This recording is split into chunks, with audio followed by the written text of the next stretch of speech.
Bienvenue à vous, ici Joris. Petite vidéo pour faire part d'un nouveau tableur que je viens de mettre en place qui sert à planifier ses cultures au potager en prenant en compte non seulement déjà les données, les caractéristiques de telle ou telle espèce, mais en plus en adaptant en fonction de la zone climatique où vous êtes et en pouvant mettre en place des associations de cultures.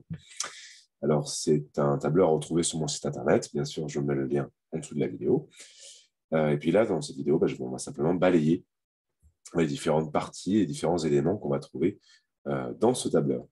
Alors, on peut ouvrir ce tableur aussi bien sous Excel que sous le logiciel libre et gratuit LibreOffice, qu'on peut trouver facilement sur Internet. Donc, petite page d'intro ici, qui reprécise d'ailleurs quelques ressources assez généralistes sur le potager agroécologique. On trouve cette carte comme ça des 4 grandes zones climatiques en France métropolitaine. Tout simplement, en fonction de la localisation de votre potager, pour savoir dans quelle zone vous êtes. Et donc, derrière, on va le voir, ça va nous servir pour notre planification. Bon. Alors, après, on va trouver une feuille sur les données espèce par espèce. Alors, les espèces, on trouve tous les grands classiques du potager, salade, tomate, oignon et compagnie, et puis des choses un peu plus originales, comme la poire de terre. Et on va comme ça préciser, est-ce que pour le semis, on utilise plutôt de la plaque du semis hors sol dans un substrat, comme de la plaque de semis. On pourrait d'ailleurs aussi utiliser de la terrine ou de la semis en motte. Hein. Voilà. Personnellement, je préfère la plaque de semis, d'où la mention, et puis la taille des trous de la plaque de semis dans ce cas. Le rendement moyen en bio, pour savoir qu'est-ce qu'on peut espérer comme production au mètre carré, l'espacement entre les lignes, l'espacement sur le rang, est-ce que l'espèce est adaptée ou non à la mi-ombre, c'est-à-dire une situation où il y a seulement quelques heures d'ensoleillement dans la journée, voire pas d'ensoleillement, bon, tant qu'il y a une ambiance lumineuse assez forte, peut-être par réflexion de la lumière, par un mur voisin, voilà. Une situation en tout cas d'ensoleillement très modéré. Est-ce que c'est adapté ou pas? Pour avoir une production correcte au moins. Quel est le temps entre semis et début de récolte, le temps de germination des graines en degrés Celsius, et enfin le niveau de besoin en eau de la culture. Voilà, avec quelques précisions à droite sur ce que j'entends exactement par besoin faible, moyen et fort. Après, on va trouver nos différents tableurs avec les dates, selon les zones climatiques, avec une planification qui est pensée par moitié de mois, première quinzaine, deuxième quinzaine. Pour des espèces qui fréquemment sont conduites sous serre, j'ai fait 2 versions. La version calendrier de culture en plein air, calendrier de culture sous serre, avec un petit code couleur qui est bien reprécisé ici à droite. Le vert clair pour semi-direct au sol, la graine ou le bulbe, évidemment, si on parle d'une plante comme un ail, qui va être mis directement au sol. Semi sous abri, donc sur un substrat pour produire des plants, semi en plaque ou en motte ou en terrine, ce qui du coup amène la transplantation derrière, qui est l'envers, et enfin, le temps de récolte en rouge. Euh, et non seulement vous allez trouver des informations par espèce, mais aussi on va trouver des planifications pour des associations de culture.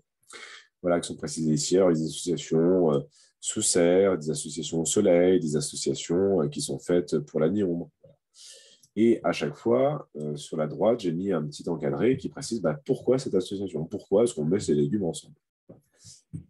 Et j'ai fait des petites croix pour préciser comment est-ce que, dans la mesure du possible, on va penser à quel moment faire les opérations finalement, à quel moment c'est plutôt cohérent, parce qu'en général, on va chercher à les faire des plantations en terre au même moment. Parfois, et puis il y a des cas particuliers où il y a des petits décalages, bref. Donc, ouais, quelques petites subtilités sur les temps de plantation que j'ai précisées comme ça par les temps qui sont marqués avec une petite croix. J'ai également mis en place sur le tableur un exemple de calendrier. Donc, on trouve déjà la question de la localisation. Où est situé chaque support de culture? Au soleil, soit à l'ombre, donc au soleil en plein air ou à l'ombre en plein air, ou encore sous serre. Sous serre, je pars du présupposé logique que la serre, vous l'avez mis au soleil, hein, c'est logique. Et donc après, il suffit de comme ça constituer mon calendrier de culture en faisant des copier-coller depuis le tableur qui correspond à ma zone climatique vers le calendrier. Et un autre élément qu'on va pouvoir mettre en place ici, c'est la question de est-ce que j'ai fait la chose ou je ne l'ai pas fait. Si je regarde la roche, ah oui, là je suis la fin mars, bon, allez, je me programme le semis sur la deuxième moitié du mois d'avril. Voilà. Je trouve que là, je suis plutôt sécure sur le fait que vraiment, les risques de gelée sont complètement passés. Donc je mets AF pour affaire.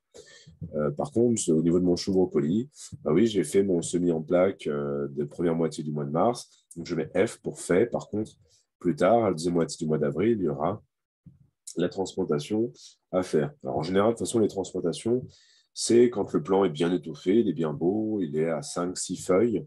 Voilà. Après, il y a toujours une adaptation par rapport à la réalité de terrain, évidemment. Et voilà. Au moins, ça me permet d'y voir clair. Et comme ça, quand je regarde tout mon tableur, d'avoir une vision holistique, complète, de ce qu'il y a à faire et pas à faire sur un potager, ce qui est important, parce qu'on évite beaucoup de charges mentales, beaucoup de choses qu'on oublie, etc. Donc, ça permet tout ça de poser. On peut aussi noter d'ailleurs les variétés choisies espèce par espèce, on peut amener ces précisions là-dessus, et puis aussi noter également ces observations de terrain, qu'est-ce qui marche, qu'est-ce qui ne marche pas, ce que les accidents qu'il peut-être il y a eu dans la culture. Voilà, en tout cas, qui peut servir aussi comme ça de carnet, de mémoire pour une saison de culture. Après, je vous ai mis plusieurs calendriers vierges, comme ça qu'on va pouvoir compléter. Par exemple, si vous êtes en climat méditerranéen, bon, je prends donc le calendrier vierge, je peux peut-être mettre allez, année 2022, voilà, puisque c'est l'année que j'ai envie de planifier. Je vais donc mon climat méditerranéen, je regarde ce qu'il y a, qu'est-ce qu'on a, ah oui, d'accord, il y a ça, oui. Allez, moi je veux faire du panais en plein air. Bon, ok, allez, donc, je prends toute la ligne, hop, je fais un copier, et je vais dans mon année 2022, un panais, ça se cultive forcément en plein soleil, et je fais un coller, et hop, voilà, tout simplement. J'ai mon espèce, après, on peut bien préciser la variété, puis après, par la suite, noter ses observations. Et même chose, évidemment, pour les associations de culture. Je vais regarder ce qu'il y a comme association de culture. Ah oui, il y a ça, oui, d'accord.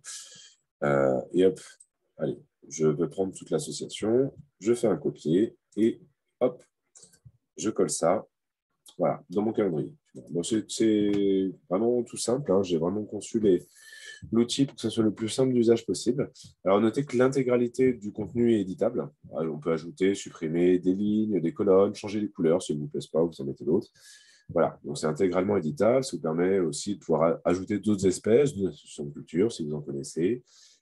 Vraiment conçu ça comme un outil ergonomique que vous pouvez adapter à n'importe quelle situation potentiellement, peu importe les supports de culture que vous utilisez, planche de culture, but, culture en lasagne, peu importe. Évidemment, il n'y a aucune contre-indication à l'usage de ce calendrier. Voilà, bah, écoutez, j'espère que bon, c'est plus clair pour vous. Si peut-être quelques questions en suspens, vous pouvez les mettre en question dans les commentaires. Et puis, je vous souhaite bon courage dans vos projets de potager et à très bientôt.